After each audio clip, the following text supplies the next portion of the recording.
இறுதியாக மனிதநேய மக்கள் கட்சியினுடைய மாநில தலைவரும் பாபநாசம் சட்டமன்ற உறுப்பினருமான அன்பு தலைவர் பேராசிரியர் எம் ஏ ஜவாஹிருல்லா அவர்கள் சிறப்புரையாற்றுவார்.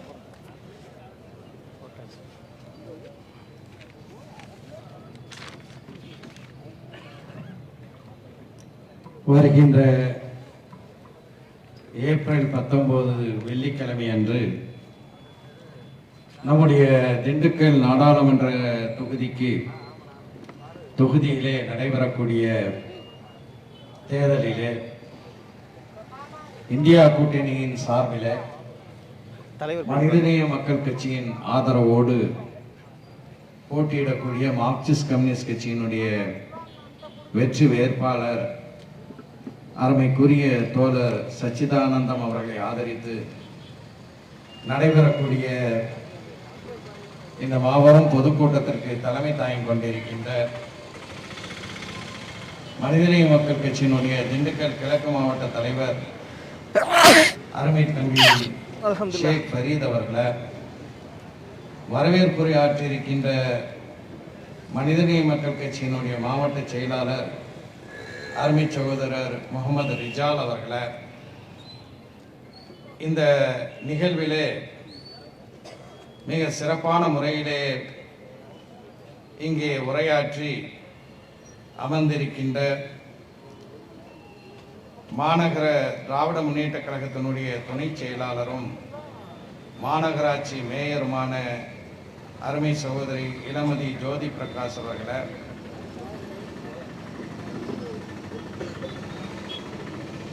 திராவிட முன்னேற்ற கழகத்தினுடைய துணை மேயரும் மாநகர செயலாளருமான அருமை சகோதரர் ராஜப்பா அவர்களை, காங்கிரஸ் கட்சியினுடைய மாநகர மாவட்ட செயலாளர் துரை மணிகண்டன் அவர்களை, மதிமுகவினுடைய மாவட்ட செயலாளர் செல்வராகன் அவர்களை, இந்திய கம்யூனிஸ்ட் கட்சியினுடைய மாவட்ட செயலாளர் ஏபி மணிகண்டன் அவர்களை,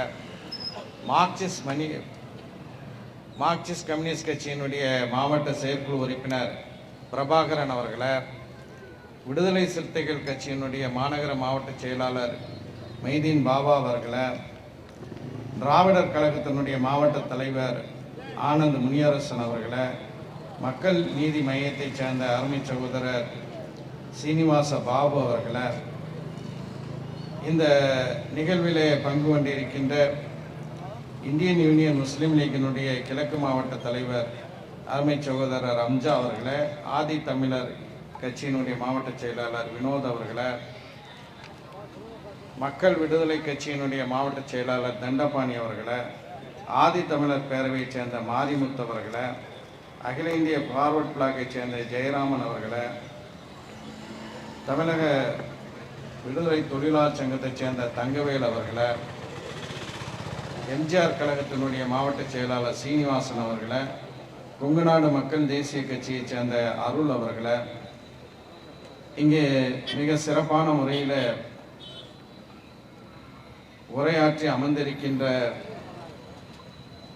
திண்டுக்கல் தொகுதியில் மும்முறை வெற்றி பெற்று மிக சிறப்பான ஒரு சட்டமன்ற உறுப்பினராக பணியாற்றி இருக்கின்ற அருமை தோழர் பால பாரதி அவர்களை, மனிதநேய மக்கள் கட்சியினுடைய அமைப்பு செயலாளர் பழனி ஃபாரூக் அவர்களை, நேரம் குறைவாக இருப்பதனால எல்லார் பேரையும் சொல்ல முடியல.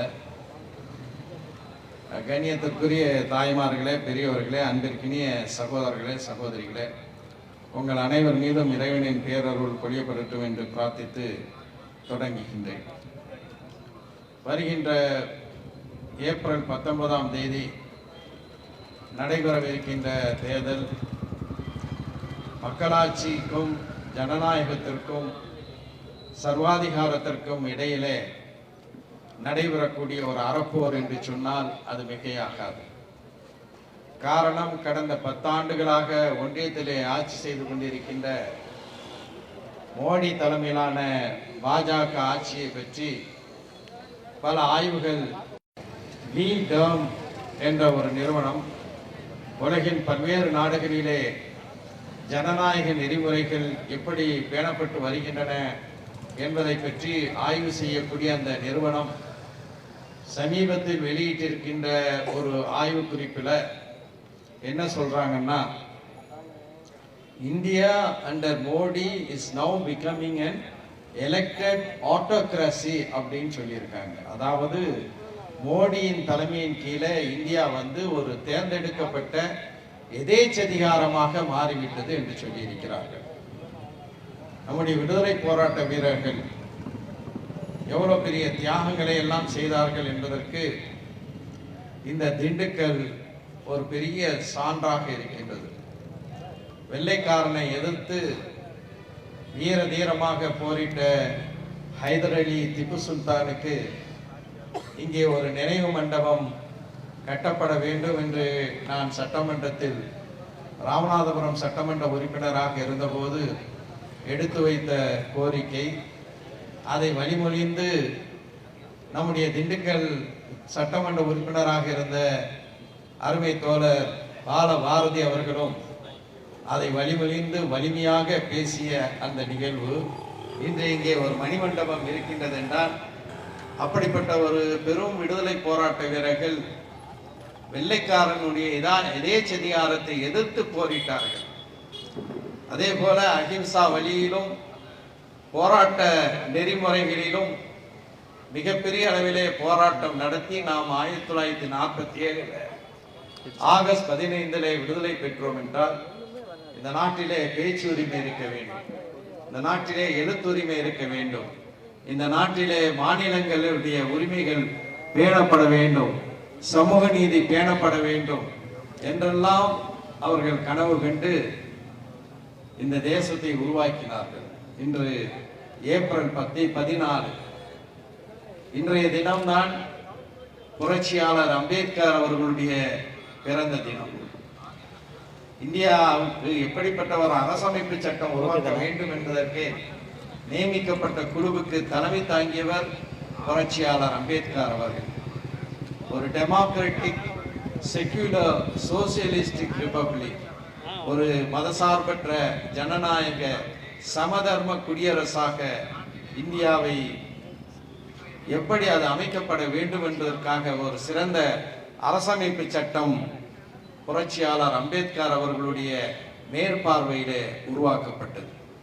அந்த அரசமைப்பு சட்டத்தினுடைய ஒவ்வொரு விழுமியங்களையும் ஒவ்வொரு நாளும் செதித்துக் கொண்டிருக்கக்கூடிய ஒரு ஆட்சி தான் மோடி ஆட்சி என்பது நமக்கு நன்றாக தெரியும்.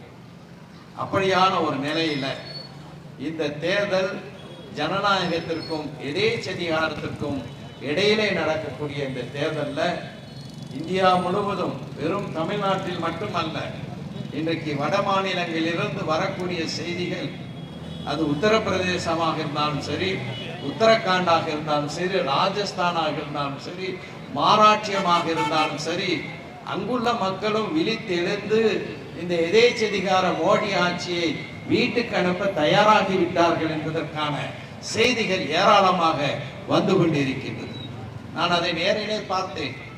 ராகுல் காந்தியினுடைய பாரத் நியாய யாத்திரை, பாரத் நீதி பயணம் கிழக்கிலிருந்து தொடங்கி மேற்கில மும்பையில நிறைவடையக்கூடிய அந்த நிகழ்விலே பங்கு கொண்ட போது அங்கு தலைவர்கள் பேசும்போது மக்கள் காட்டிய உற்சாகம், என்னுடன் வந்தவர்கள் பத்திரிகையாளர்களுடன் அமர்ந்திருந்தார்கள். அதுக்கு பிறகு சொன்னாங்க, பத்திரிகையாளர்கள் பேசுகிறார்களாம். அந்த பொதுக்கூட்டத்தில் தலைவர்கள் பேசும்போது மக்கள் உற்சாகமாக கை தட்டினார்கள், முழக்கங்களை எழுப்பினார்கள்.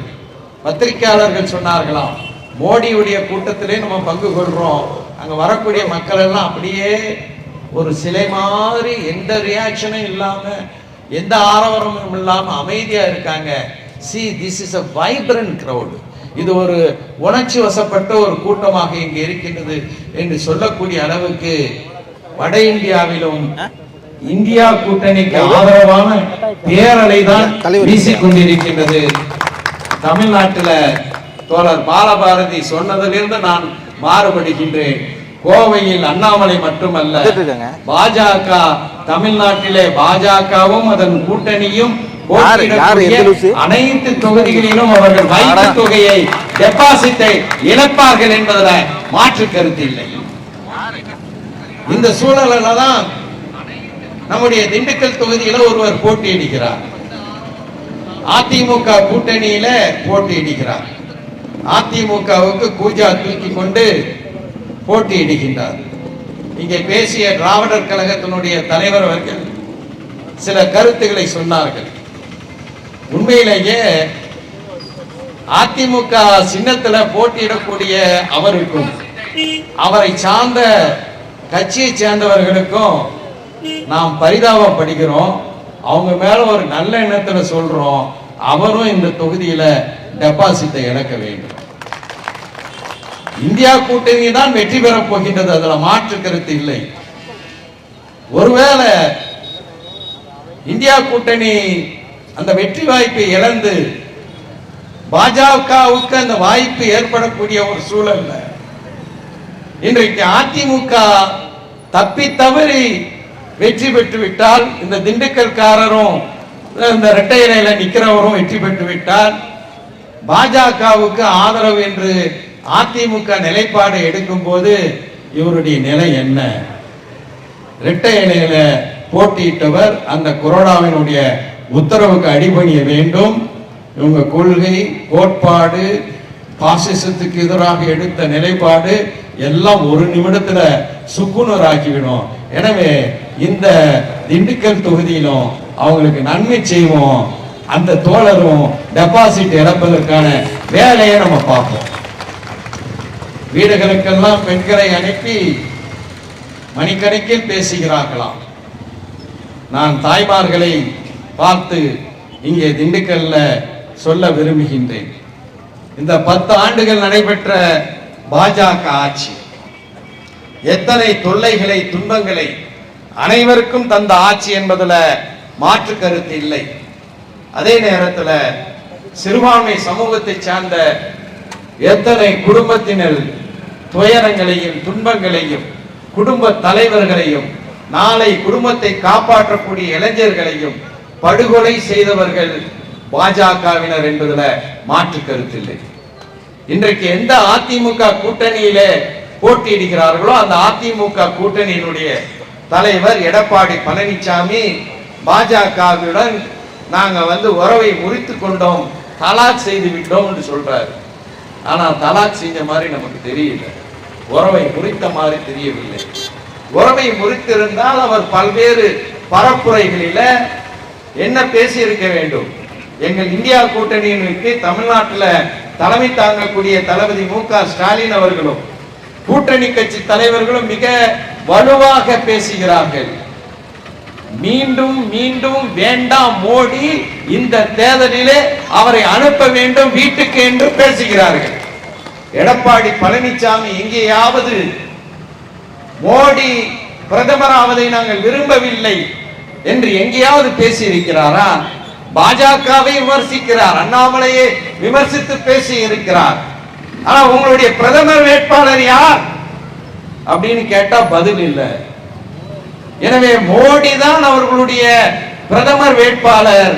ஒரு சதி திட்டத்தின் காரணமாக இன்றைக்கு அதிமுகவுக்கு விழக்கூடிய அனைத்து வாக்குகளும் அதிமுகவினர் தப்பித்தவறி வெற்றி பெற்றாலும் that is going to be in the basket of BJP. அது பாஜகவினுடைய கூடையில தான் விழப்போகின்றது. எனவே இங்கே இரட்டை இலையில போட்டியிடக்கூடியவர்கள் எத்துணை காரணங்களை சொன்னாலும் அது நிச்சயமாக பாஜகவுக்கு ஆதரவளிக்க வேண்டும் என்று மறைமுகமாக அதிமுக செய்திருக்கக்கூடிய ஒரு சதியின் அடிப்படையிலே தான் அவர்கள் தனியா நிற்கிறாங்க. சேர்ந்து பாஜகவோடு நின்றா அதிமுகவுக்கு டெபாசிட் போயிடும். இப்படி ஒரு நாடகம் ஆடி நாங்க ஜெயிக்கலாம்னு பாக்குறாங்க. ஆனால் தமிழ்நாட்டு மக்கள், அறிவு மிகுந்த மக்கள், அதிமுகவுக்கும் இந்த ரகசிய கள்ள கூட்டணியை, கள்ள காதலை வைத்திருக்கின்ற அதிமுகவுக்கும் நிச்சயமாக பாடம் சொல்லி கொடுப்பார்கள் என்பதில் மாற்று கருத்து இல்லை. இந்த 10 ஆண்டு கால மோடி ஆட்சியில நடைபெற்ற துயரங்களை, துன்பங்களை பேசுவதற்கு மணிக்கணக்கிலே நேரம் பிடிக்கும். ஆனால் ஒன்றை மட்டும் நான் இங்கே சொல்லிக்கொள்ள விரும்புகின்றேன். நம்முடைய திண்டுக்கல் தொகுதியில மார்க்சிஸ்ட் கம்யூனிஸ்ட் கட்சியினுடைய வேட்பாளர் சச்சிதானந்தம் போட்டியிடுகிறார். நம்மை பொறுத்தவரை என்று நான் சொல்லும்போது முஸ்லிம் சமுதாயத்தை பொறுத்தவரை என்று அல்லது ஜனநாயகத்தையும் சமூக நீதியையும் நேசிக்கக்கூடிய அனைவரின் சார்பாக நான் சொல்லிக்கொள்ள விரும்புகின்றேன். எப்போதுமே மார்க்சிஸ்ட் கம்யூனிஸ்ட் கட்சி ஒடுக்கப்பட்ட, வஞ்சிக்கப்பட்ட, அடக்குமுறைக்கு இலக்காகக்கூடிய மக்களுக்கு என்றென்றும் தோள் கொடுக்கக்கூடிய தோழனாக விளங்கக்கூடிய கட்சி மார்க்சிஸ்ட் கம்யூனிஸ்ட் கட்சி என்பதை மறந்து விடாதீர்கள்.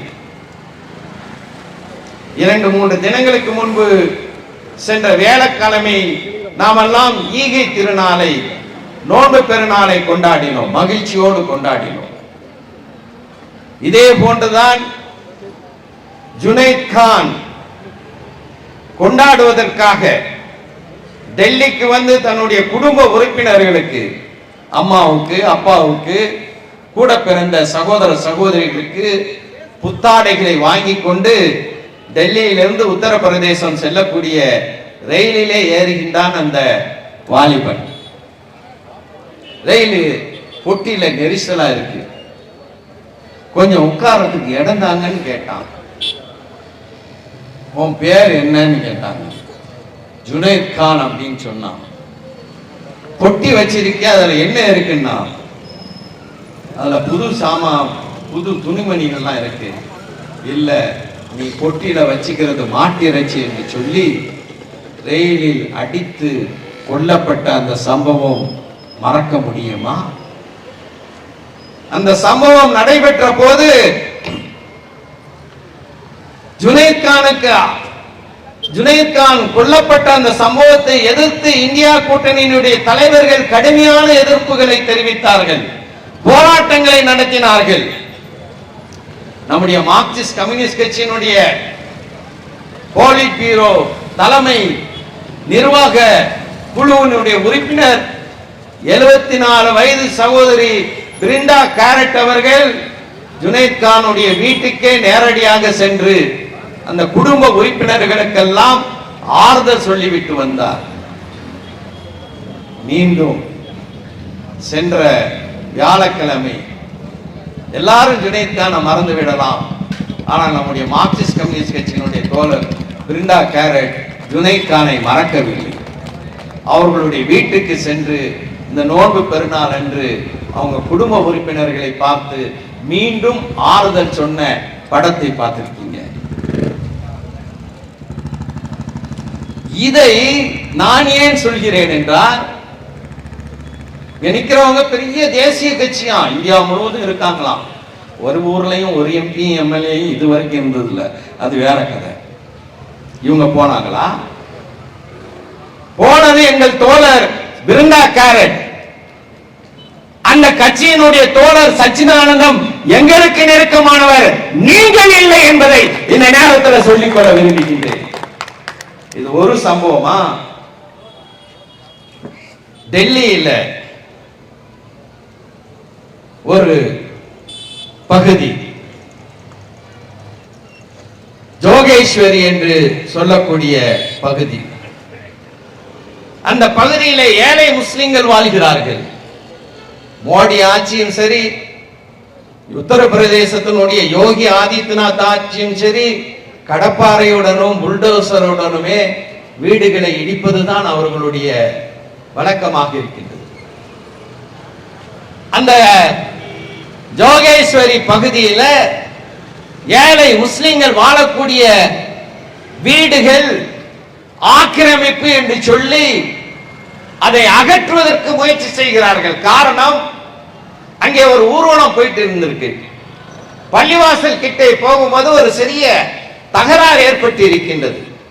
அந்த தகராறு ஏற்பட்டதின் காரணமாக தகராறில் ஈடுபட்டவர்களை கைது செய்யுங்க, சிறையில வைங்க, எல்லாம் சரிதான். ஆனால் இந்த பாசிச பாஜக ஆட்சியில உத்தரப்பிரதேசத்திலும் வட மாநிலங்களிலும் என்ன நடைபெறுகின்றது என்றால், பாஜகவை எதிர்த்து யாராவது வீதிக்கு வந்து போராடினால் அவர்களுடைய வீடுகளை தரைமட்டமாக்குவதுதான் அவங்க வேலை. அப்ப டெல்லியில் இருக்கக்கூடிய இந்த ஜோகேஸ்வரி பகுதியில் இருக்கக்கூடிய அந்த வீடுகளை எல்லாம் தரைமட்டமாக்க வேண்டும் என்ற ஒரு முடிவை வடடெல்லி முனிசிபல் கார்ப்பரேஷன் மாநகராட்சி முடிவு செய்து புல்டோசரோடு வரப்போகின்றார்கள் என்ற தகவல் எங்கள் சகோதரி 74 வயது மூதாட்டி பிரிண்டா கேரட்டுக்கு வருகிறது. நேரடியாக உச்ச நீதிமன்றத்தில் வழக்கு தாக்கல் செய்கின்றார். வேறு பல அமைப்புகளும் வழக்குகள் தாக்கல் செய்கின்றார்கள். அன்றைய உச்ச நீதிமன்றத்தினுடைய தலைமை நீதிபதி உடனடியாக தலையிட்டு இந்த புல்டோசரை வைத்து முஸ்லிம் வீடுகளை இடிப்பதற்கு இடைக்கால தடை விதிக்கின்றார். இடைக்கால தடை விதிக்கப்பட்ட அந்த நேரத்தில் புல்டோசர்கள் அந்த ஜோகேஸ்வரி பகுதிக்கு வந்துவிட்டது. அந்த நேரத்தில் திண்டுக்கல் பகுதி வாக்காள பெருமக்களே, இல்லத்திலிருந்து கேட்டுக்கொண்டிருக்கின்ற தாய்மார்களே, இங்க வந்து இரட்டை இலையில நிக்கிறாங்கல்ல, ரொம்ப பெருசா பேசுவாங்க, தத்துவங்கள்லாம் பேசுவாங்க. பாசிசவாதிகளை எதிர்ப்பதற்கு எங்களை விட தகுதியானவங்க யார் இருக்காங்க அப்படின்லாம் பேசுவாங்க. இங்க எல்லாம் காணாம போயிட்டாங்க. புல்டோசர் வந்து வீட்டுக்கு முன்னாடி நிற்கும் போது அந்த புல்டோசரை தடுத்து நிறுத்தி வீர கர்ஜனை புரிந்து ஒரு 74 வயது வீராங்கனை நிற்கின்றார். இதோ பாருங்கள் அந்த படத்தை. தோழர் பிரிண்டா கேரட் புல்டோசரை பார்த்து நிற்கிறார். நான் கையில உச்ச நீதிமன்றத்தினுடைய உத்தரவை பெற்றிருக்கின்றேன். சும்மா இருங்க. உச்ச நீதிமன்றத்தினுடைய உத்தரவை பெற்றிருக்கின்றேன் என்று சொல்லி அந்த புல்டோசரை தடுத்து நிறுத்தக்கூடிய வீராங்கனை நம்முடைய சகோதரி பிரிண்டா கேரட். இங்க பாருங்க, எல்லாரும் பாருங்க. இங்க பாருங்க இன்னொரு படம். செய்தியாளர்கள்ட்ட சொல்றார், உச்ச நீதிமன்றத்தில் நான் தடை உத்தரவு வாங்கி வந்திருக்கிறேன் அப்படின்னு சொல்லி நூற்றுக்கணக்கான முஸ்லிம் குடும்பங்களுடைய வீடுகள் புல்டோசரால் இடித்து தரைமட்டமாக்குவதை தடுத்து நிறுத்திய ஒரு கட்சி தான் மார்க்சிஸ்ட் கம்யூனிஸ்ட் கட்சி. அதனுடைய வேட்பாளர் தான் இங்கே நம்முடைய தோழர் சச்சிதானந்தம் அறிவால் சுத்தியல் நட்சத்திரம் சின்னத்தில் இங்கே போட்டியிடுகிறார் என்பதை மனசாட்சி உள்ள திண்டுக்கல் நகர வாக்காள பெருமக்களே, அருமை சகோதர சகோதரிகளே, இதை ஒரு நிமிடம் கூட நீங்கள் மறந்துவிடக் கூடாது. குடியுரிமை திருத்த சட்டம், அதை எதிர்த்து போராடினார்கள். அந்த சட்டம் வருவதற்கு யார் காரணம்? அதிமுகவினுடைய 10 ராஜ்யசபா உறுப்பினர்களும் இன்று பிஜேபியோடு சங்கமமாக இருக்கின்ற பாட்டாளி மக்கள் கட்சியினுடைய அன்புமணி ராமதாசும் வாக்களித்ததின் காரணமாக தானே அது சட்டமாச்சு. மறுக்க முடியுமா? மாநிலங்களவையிலும் எங்களுடைய மார்க்சிஸ்ட் கம்யூனிஸ்ட் கட்சியினுடைய தோழர்கள் இந்த சட்டத்துக்கு எதிராக வீர கர்ஜனை புரிந்தார்களே, அதை மறக்க முடியுமா? இந்தியா கூட்டணி, திராவிட முன்னேற்ற கழகம், காங்கிரஸ், இடதுசாரிகள், விடுதலை சிறுத்தைகள் அனைவரும், மறுமலர்ச்சி திராவிட முன்னேற்ற கழகம் அனைவரும் இந்த குடியுரிமை திருத்த சட்டத்துக்கு எதிராக மக்களவையிலும் மாநிலங்களவையிலும் கடுமையான எதிர்ப்பை தெரிவித்தார்கள். உங்க அதிமுக என்ன செஞ்சிச்சு? உங்க இரட்டை இலைக்கு சொந்தக்காரர்கள் என்ன செஞ்சாங்க? இந்த குடியுரிமை திருத்த சட்டத்துக்கு எதிராக போராடினார்கள். ஒரு குடியுரிமை திருத்த சட்டத்துக்கு ஆதரவாக வாக்களித்தார்கள். சரி, அது போட்டும். தமிழ்நாடு சட்டமன்றத்தில் அன்று முதலமைச்சர் எடப்பாடி பழனிசாமி, எதிர்கட்சி தலைவர் திராவிட முன்னேற்ற கழகத்தினுடைய தலைவர் தளபதி மு.க. ஸ்டாலின், திமுகவினுடைய தலைவர் எழுந்து நின்று சொல்கிறார், பக்கத்தில் இருக்கக்கூடிய கேரளால மார்க்சிஸ்ட் கம்யூனிஸ்ட் கட்சியினுடைய முதலமைச்சர் பினராயி விஜயன் அவர்கள் எங்க மாநிலத்தில் குடியுரிமை திருத்த சட்டத்தை நாங்கள் அனுமதிக்க மாட்டோம் என்று தீர்மானம் போட்டிருக்கின்றார். காங்கிரஸ் ஆளக்கூடிய பஞ்சாப்ல தீர்மானம் போடப்பட்டு இருக்கிறது, ராஜஸ்தான்ல போடப்பட்டு இருக்கிறது, மேற்கு வங்காளத்துல போடப்பட்டு இருக்கிறது, தமிழ்நாட்டில் போடப்பட வேண்டும் என்ற ஒரு கோரிக்கையை அன்றைய எதிர்க்கட்சி தலைவர் தளபதி மு க ஸ்டாலின் அவர்கள் சொன்னபோது எடப்பாடி பழனிசாமி எழுந்து நின்று பேசினார். ஒரு ஆள் பாதிக்கப்பட்டிருக்காங்களா இந்த சட்டத்துல, அதெல்லாம் தீர்மானம் போட முடியாதுன்ட்டார். அதை மறக்க முடியுமா? அதை எதிர்த்து சட்டசபை முற்றுகை போராட்டம் நடத்தினவங்க இன்னைக்கு இரட்டை இலையில நிக்கிறாங்களே, இதை விட மானங்கெட்ட வேலை எதுவும் இருக்க முடியுமா? அருமை தோழர்களே, காட்சி மாறியது, ஆட்சி மாறியது, காட்சியும் மாறியது. திமுக தலைவர் முதலமைச்சர் எடப்பாடி முதலமைச்சர் மு க ஸ்டாலின் அவர்கள் எடப்பாடி பழனிசாமி எதிர்க்கட்சி வரிசையில நாங்கள் எல்லாம் முன்வரிசையில அமர்ந்திருக்கின்றோம். ஒரு நாள் செப்டம்பர் 8, 2021 முதலமைச்சர் வருகிறார், அவைக்கு ஒரு தீர்மானத்தை முன்மொழிகிறார். அதை முன்மொழிந்து பேசுகிறார்.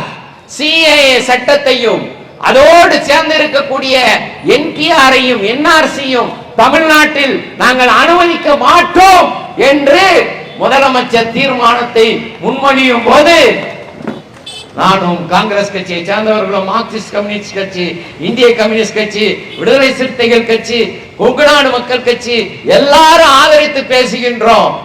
நியாயமா ஆதரித்து பேசியிருக்கணுமா வேண்டாமா? எடப்பாடி பழனிசாமி அவரும் அதிமுகவினரும் இந்த மாதிரி ஒரு தீர்மானம் கொண்டு வர போறாங்க, ஆதரிச்சு பேசிட்டா எஜமான என்ன எஜமான், டெல்லியில இருக்கிற மோடி எஜமான் நம்மளை பிடிச்சிருவாரு அப்படின்னு சொல்லி சட்டசபையை விட்டு ஓடிட்டாங்க, வெளிநடப்பு செஞ்சிட்டாங்க.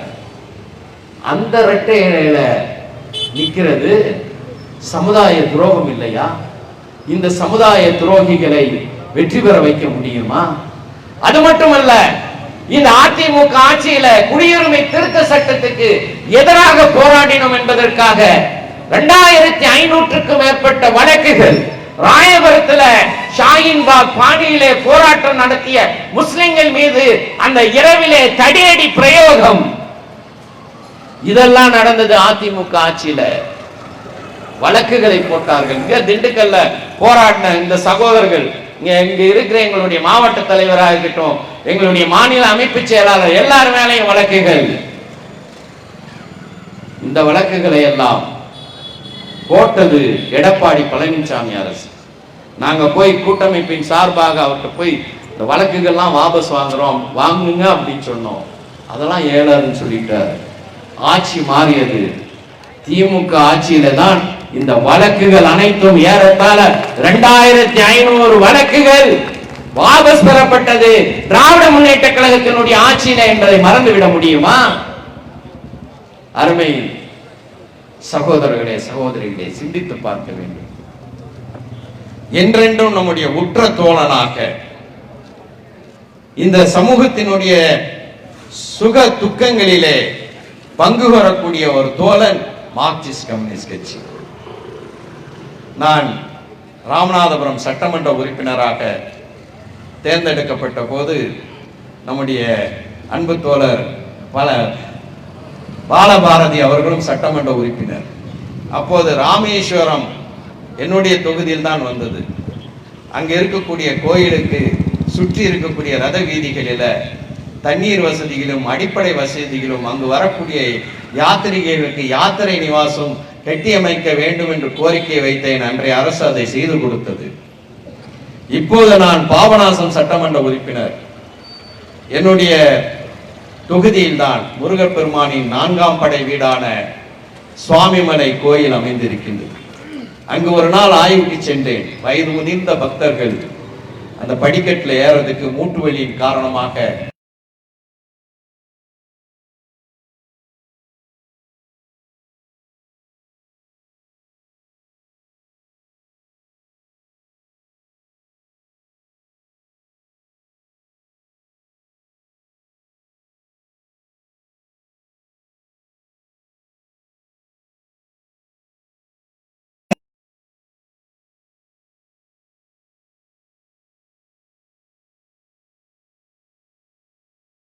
முறையில ஃபாரூக் எங்களுடைய அமைப்பு செயலாளர் பேசினார்.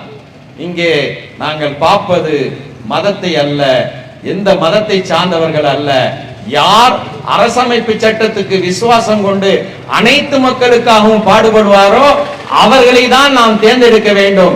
அந்த அடிப்படையில திண்டுக்கல் தொகுதியில நம்முடைய வெற்றி வேட்பாளர் சச்சிதானந்தம் அவர்களுக்கு அறிவால் சுத்தியல் நட்சத்திரம் சின்னத்துல வாக்களித்து அவரை பெருவாரியான வாக்கு வித்தியாசத்துல வெற்றி பெற வைக்குமாறு அன்புடன் கேட்டுக்கொள்கின்றேன்.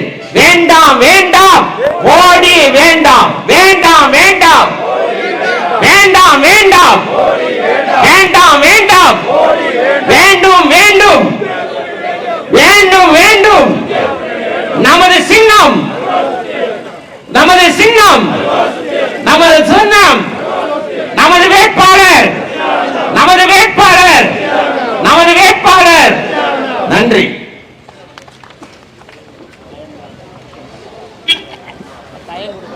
இறுதியாக மனிதநேய மக்கள் கட்சியினுடைய மாவட்ட துணை செயலாளர் யாசிர் அரபாத் அவர்கள் நன்றி உரையாற்றுவார்.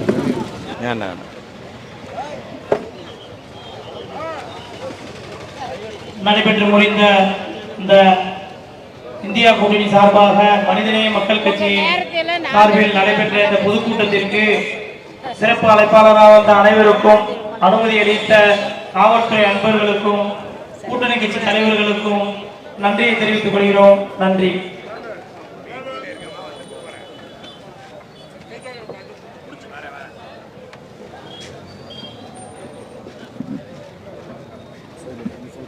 பார்த்து